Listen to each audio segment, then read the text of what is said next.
Assalamualaikum warahmatullahi wabarakatuh. Pada video kali ini, saya akan membahas tentang video pembelajaran mengenai analisa korelasi. Perkenalkan, nama saya Viola Putri dengan NPM 181100028 di kelas SIM 1801, mata kuliah metode numerik yang diampu oleh dosen Bapak Ihsan Parinduri MSI. Yang pertama yaitu mengenai pengertian dari analisa korelasi. Korelasi merupakan istilah yang digunakan untuk mengatur kekuatan antar variabel. Sedangkan analisa korelasi itu sendiri adalah cara untuk mengetahui ada tidaknya hubungan antar variabel. Ada beberapa teknik statik yang dapat digunakan dalam menganalisis hubungan antar variabel selain korelasi itu sendiri, yaitu koefisien, penentu, dan analisis regresi.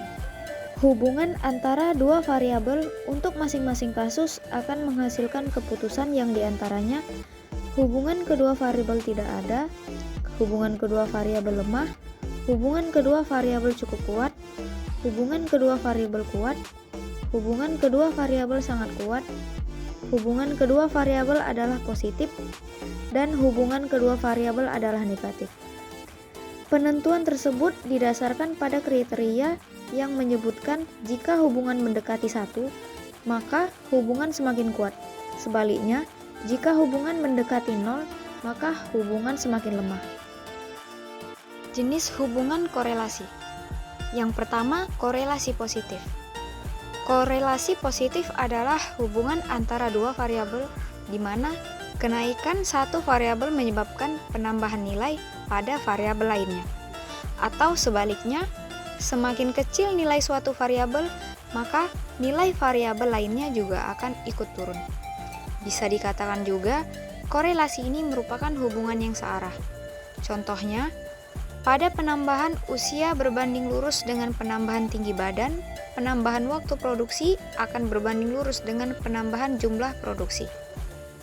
Seperti pada contoh korelasi positif tersebut yang menampilkan grafik usia dan tinggi badan anak. Yang kedua, korelasi negatif. Korelasi negatif adalah hubungan antara dua variabel di mana kenaikan satu variabel menyebabkan penurunan nilai dari variabel lainnya. Begitu juga sebaliknya. Semakin kecil nilai suatu variabel, maka semakin besar nilai variabel lainnya. Hubungan antara kedua variabel dalam kasus ini adalah berbalik arah. Contohnya, semakin lama waktu belajar seseorang, semakin sedikit kesalahan yang dilakukan saat ujian. Dalam pendugaan ada atau tidaknya korelasi, kita bisa mengacu pada teori-teori yang sudah ada sebelumnya atau asumsi-asumsi yang sudah diyakini kebenarannya. Dengan teori ini, kita bisa menduga apakah terdapat korelasi antara kedua variabel atau tidak. Misalkan saja seperti hubungan antara tingkat pendapatan dengan jumlah tabungan. Semakin tinggi pendapatan seseorang, maka semakin besar pula tabungan yang ia miliki. Atau dengan contoh lain, semakin tinggi harga suatu produk, semakin rendah daya beli masyarakat. Berikut adalah contoh dari korelasi negatif yang menampilkan grafik dari hubungan antara harga produk dan jumlah produk terjual. Kita bisa mengetahui apakah dua variabel memiliki hubungan korelasi atau tidak dengan menggunakan scatter plot. Terlebih lagi, dengan menambahkan garis tren, kita bisa mengetahui apakah sebaran data terlalu jauh dengan garis tersebut atau berada di sekitar garis. Secara umum, ada dua metode yang bisa digunakan dalam pengukuran korelasi. Yang pertama, koefisien korelasi Pearson. Koefisien korelasi Pearson merupakan metode pengukuran korelasi yang sering digunakan. Metode ini bisa digunakan pada kondisi data sebagai berikut. Yang pertama, data memiliki skala interval atau rasio, dan korelasi antara dua variabel haruslah linear. Artinya, distribusi data haruslah menunjukkan hubungan yang searah. Berikut adalah formula yang digunakan koefisien korelasi Pearson. 2. Koefisien korelasi Spearman. Koefisien korelasi Spearman merupakan metode pengukuran korelasi yang digunakan bila data yang digunakan bersifat ordinal atau ranking. Korelasi Spearman sendiri memiliki dua kondisi kegunaan. Yang pertama, yaitu kondisi di mana data yang digunakan bersifat unik atau tidak ditemukan data ganda. Yang kedua, kondisi di mana data yang digunakan terdapat data ganda atau double. Bila kondisi data yang digunakan semuanya unik atau tidak ada yang ganda, berikut adalah formula yang akan digunakan. Sedangkan untuk data ganda, rumusnya adalah sebagai berikut.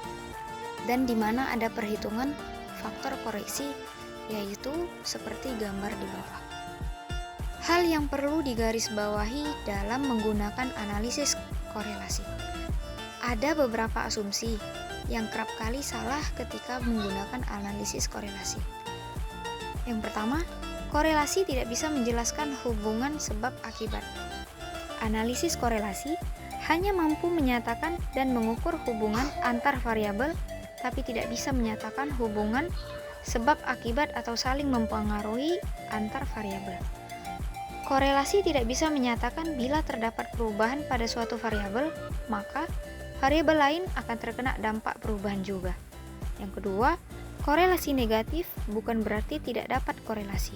Terkadang, kita berpikir bahwa korelasi negatif bermakna bahwa tidak terdapat hubungan sama sekali antar variabel. Korelasi negatif artinya terdapat hubungan berbalik arah antar variabel tersebut. Yang ketiga, kedua variabel yang dianalisis memiliki hubungan yang sama. Bila kita mendapatkan nilai korelasi antara variabel A dan B, maka hal ini juga berlaku sebaliknya. Nilai korelasi tersebut juga berlaku untuk hubungan antar variabel B dan A. Sebelum melakukan analisis korelasi, pastikan jenis data yang digunakan terlebih dahulu. Bila Anda menggunakan data bersifat ranking atau ordinal, maka Spearman adalah analisis yang baik. Terakhir, analisis korelasi merupakan statistik inferensial yang mampu menjelaskan hubungan antar variabel. Dalam menggunakan analisis korelasi, pastikan dulu jenis data yang digunakan sehingga kita bisa menentukan mana metode pengukuran yang tepat. Sekian video pembelajaran dari saya mengenai analisa korelasi. Terima kasih. Wassalamualaikum warahmatullahi wabarakatuh.